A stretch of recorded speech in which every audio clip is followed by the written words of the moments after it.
Hello everyone, welcome back to my YouTube channel. तो बच्चों, आज हम करेंगे एम्स पैरामेडिकल के प्रीवियस ईयर क्वेश्चंस। इस पर्टिकुलर वीडियो में हम केमिस्ट्री, फिजिक्स एंड बायोलॉजी के क्वेश्चन करने वाले हैं। ये बहुत important and previous year questions होने वाले हैं कल के एग्जाम के लिए, तो वीडियो के एंड तक ज़रूर देखें। तो चलो स्टार्ट करते हैं। सबसे पहले हम केमिस्ट्री के क्वेश्चन से स्टार्ट करेंगे। तो हमारा फर्स्ट क्वेश्चन है acetyl aldehyde and acetone can be distinguish by following test. जो हमारा एसिटाइल और एसीटोन है उन्हें हम कौन से टेस्ट से डिस्टिंग्यूज कर सकते हैं। तो सबसे पहले हम देखते हैं कि हमारा एसिटाइल्डिहाइड का जो स्ट्रक्चर है वो कैसा होता है। एसिटाइल्डिहाइड का स्ट्रक्चर हमारा ये होता है एंड हमारा एसीटोन का स्ट्रक्चर ऐसा होता है। अब हमारा ये कौन से टेस्ट से सेपरेट हो सकता है। Bromoform, solubility in water, Molisch, Tollens. So the correct option is option number D. Tollens test से हम एसिटाइल्डिहाइड एंड एसीटोन को डिफ्रेंशिएट कर सकते हैं। जो हमारा टॉलिन टेस्ट है ये सारे एल्डिहाइड, एरोमेटिक और एलिफेटिक दोनों एल्डिहाइड को सेपरेट करता है एंड हमारा HC डबल बॉन्ड OH को भी ये हमारा डिस्टिंग्यूज करता है। Next question is solution of pH is equal to 0 is. जब हमारा सॉल्यूशन का जो pH है वो 0 होगा तो वो कौन सा सॉल्यूशन होगा। Neutral, basic, acidic, amphoteric. So the correct option is option number C, acidic. जो अगर हमारा जो pH है वो लेस देन 7 होता है तो हमारा जो सॉल्यूशन होगा वो एसिडिक होगा। इक्वल टू 7 होगा तो हमारा सॉल्यूशन न्यूट्रल होगा एंड मोर देन 7 होगा तो हमारा जो सॉल्यूशन है वो बेसिक होगा। Next question is natural gas contains. Natural gas हमारा क्या क्या कंटेन करती है। Methane, octane, heptane, butane. So the correct option is option number A, methane. Natural gas हमारा मीथेन कंटेन करती है जिसे हम मार्श गैस भी कहते हैं। Next question is the composition formula of gypsum is. Composition formula क्या होता है जिप्सम का। CaSO4 into 2H2O, CaSO4 into H2O, FeSO4। So the correct option is option number B, CaSO4 into 2H2O। ये हमारा gypsum का formula होता है। And अगर हम जिप्सम को हीट करते हैं 373 केल्विन में तो ये हमारा प्लास्टर ऑफ पेरिस फॉर्म करता है जिसका formula CaSO4 into half H2O होता है। Next question is which is most abundant gas in the atmosphere. कौन सी गैस हमारी मोस्ट अबेंडेंट है एटमोसफियर में। Oxygen, helium, nitrogen, hydrogen. So the correct option is option number C, nitrogen. Nitrogen is the most abundant gas in the atmosphere. ये हमारे atmosphere में 78% of nitrogen present होती है। अगर हमारा क्वेश्चन आता है what is the most abundant metal in the atmosphere तो हमारा आंसर होगा aluminium. Next question is oxidation of toluene to benzaldehyde by the use of chromium chloride is called. अगर हम ऑक्सीडेशन करते हैं टॉलिन का तो वो फॉर्म करेगा बेंजल्डिहाइड और इसमें हम जो रिएक्शन में यूज़ करेंगे हमारा रिएजेंट वो होगा हमारा क्रोमियम क्लोराइड। तो इस रिएक्शन को हम क्या करेंगे। तो सबसे पहले हम बच्चों रिएक्शन को लिखेंगे, नोट करेंगे। तो हमारा क्या होगा, टॉलिन हमारा स्ट्रक्चर कुछ ऐसा होता है। इसकी रिएक्शन किसके साथ करानी है, in the presence of chromium chloride. इसका फॉर्मूला होता है CrO2Cl2। तो ये हमारा फॉर्म करता है बेंजल्डिहाइड, मींस बेंजीन के ऊपर CHO। ये हमारी रिएक्शन हो गई। अब इस रिएक्शन को हम कौन सी रिएक्शन बोलते हैं। Wurtz reaction, Etard reaction, Fittig reaction, Rosenmund reaction. So the correct option is option number B, Etard reaction. अगर हमारा टॉलिन फॉर्म कर रहा है बेंजल्डिहाइड ऑक्सीडेशन करके in the presence of chromium chloride तो इस रिएक्शन को हम इटाल्ड रिएक्शन कहते हैं। Next question is tomato is a natural source of which acid. जो हमारा टमाटो है वो नेचुरल सोर्स होता है किस एसिड का। Acidic acid, citric acid, lactic acid, oxalic acid. So the correct option is option number D, oxalic acid. Tomato में हमारा ऑक्सैलिक एसिड प्रेजेंट होता है। एसिडिक एसिड हमारा विनेगर में प्रेजेंट होता है।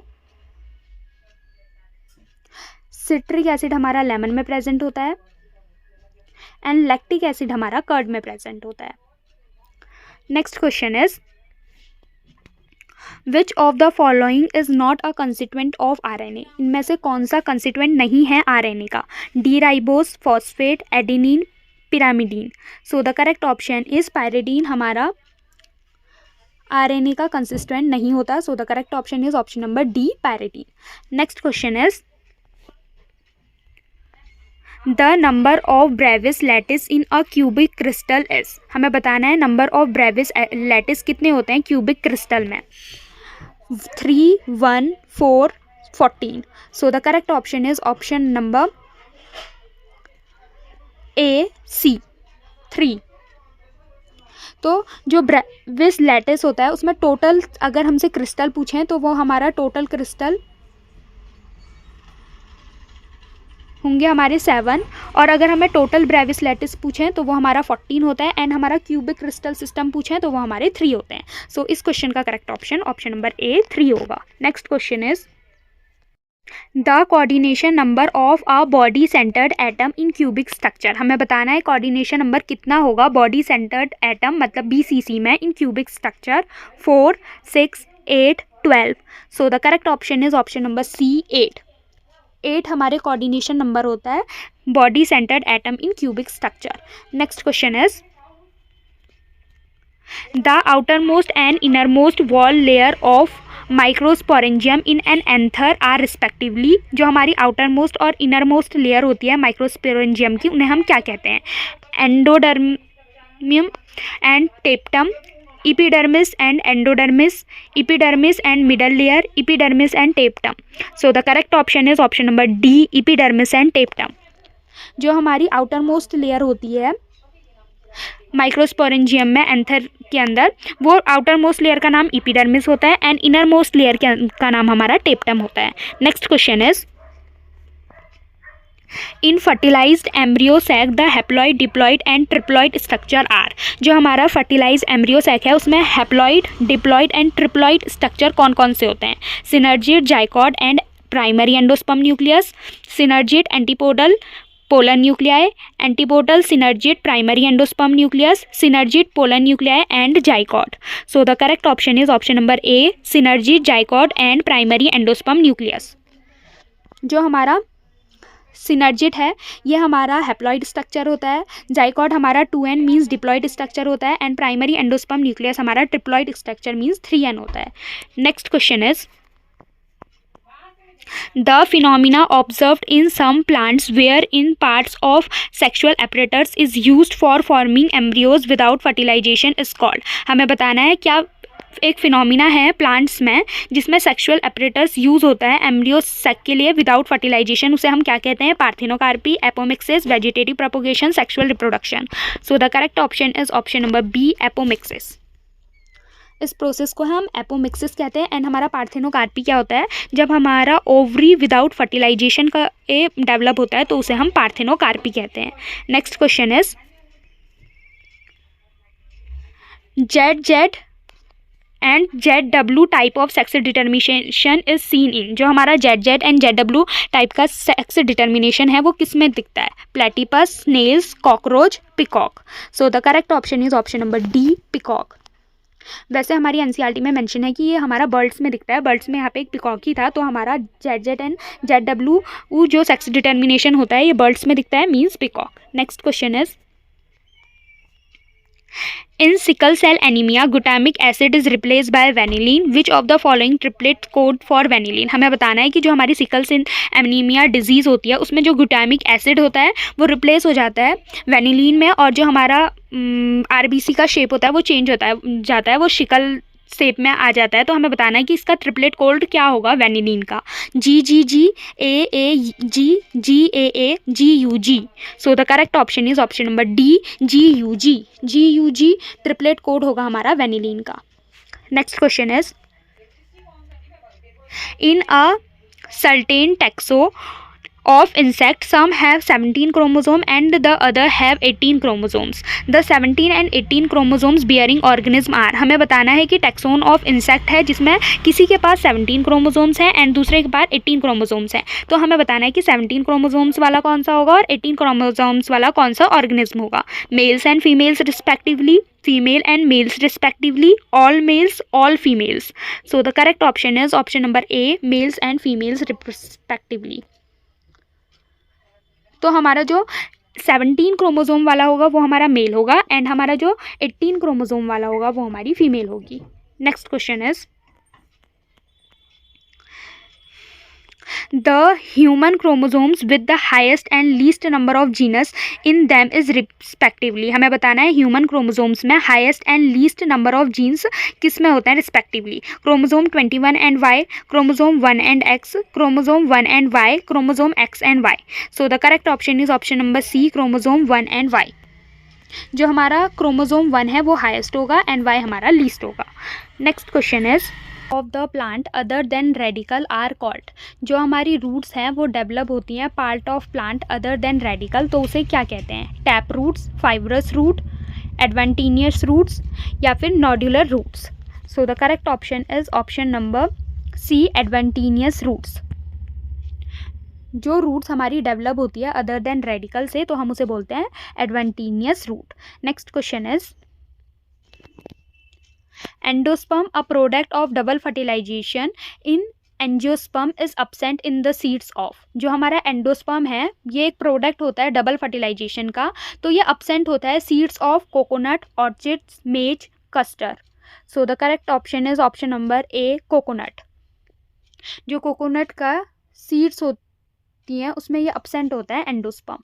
Next question is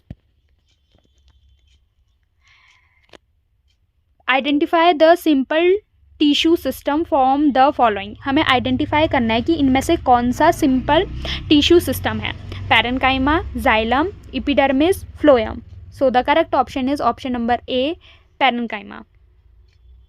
parenchyma, collenchyma and स्केरेन्काइमा हमारे simple tissue होते हैं एंड हमारे कॉम्प्लेक्स टिश्यू में जाइलम एंड फ्लोएम आता है. Next question is electric dipole when held at 60 degree with respect to a uniform electric field of 10 to the power 7 Newton per coulomb experience a torque of 12 into 10 to the power minus 20 Newton meter. What is the value of dipole moment? तो बच्चों हमें question में क्या दिया है? The electric dipole, मतलब हमें theta की वैल्यू 60 डिग्री दी है, is held on 60 degree. Theta की वैल्यू हमें 60 डिग्री दी है. Respect to a uniform electric field, मतलब इलेक्ट्रिक फील्ड की वैल्यू हमें 10 to the power 7 न्यूटन पर कोलम दी है. एक्सपीरियंस अ टॉर्क, टाउ की वैल्यू भी हमें गिवन है 12 into 10 to the power minus 20 newton metre. अब हमें क्या फाइंड करना है बच्चों? हमें डाइपोल मूवमेंट फाउंड करना है. तो आपको फॉर्मूला याद होगा, tau is equal to P in E sine theta. ये हमारा फॉर्मूला होता है. अब हमें टाउ की वैल्यू गिवन है, पी हमें निकालना है, इलेक्ट्रिक फील्ड की वैल्यू हमें गिवन है, साइन की वैल्यू हमें गिवन है 60 डिग्री. तो जैसे ही आप इस क्वेश्चन पे सारी वैल्यूज़ पुट करेंगे तो हमारा आंसर आ जाएगा 1.4 into 10 to the power 26. Next question is electric potential at the centre of a charge hollow metal sphere is. हमें बताना है कि electric potential centre of charge hollow metal sphere में क्या होता है? 0, twice as that on surface, half of that on the surface, same as that on the surface. So the correct option is option number D, same as that of the surface. मतलब वो हर जगह हमारा same रहता है. Next question is the capacity of a parallel plate capacitors depend upon. हमें बताना है जो कैपेसिटी होती है पैरेलल प्लेट कैपेसिटर की वो किस किस पर डिपेंड करती है? Separation between the plates, nature of element and metals, potential difference across plates, all of these. So the correct option is option number A, separation between metals पे हमारी जो capacity of a parallel plate capacitor है वो depend करती है. Next question है if the distance between parallel plates of a capacitor is halved and dielectric constant is double then the capacitance. हमें बताना है कि अगर हमने जो distance between parallel plate capacitor है वो हाफ कर दी and dielectric constant की वैल्यू डबल कर दी तो हमारा capacitance क्या होगा? decrease 2 times, increase 2 times, increase 4 times, remains the same. So the correct option is option number C, increase 4 times. अगर हम डिस्टेंस हाफ कर देंगे पैरेलल प्लेट कैपेसिटर्स की और डाइलेक्ट्रिक कांस्टेंट को डबल कर देंगे तो जो हमारा कैपेसिटेंस हो जाएगा वो इंक्रीज कर जाएगा 4 टाइम्स. नेक्स्ट क्वेश्चन इज बच्चों आज के लिए इतना ही. अगर आपको वीडियो पसंद आए तो do like, share and subscribe my channel. Thanks for watching and all the best for your exam.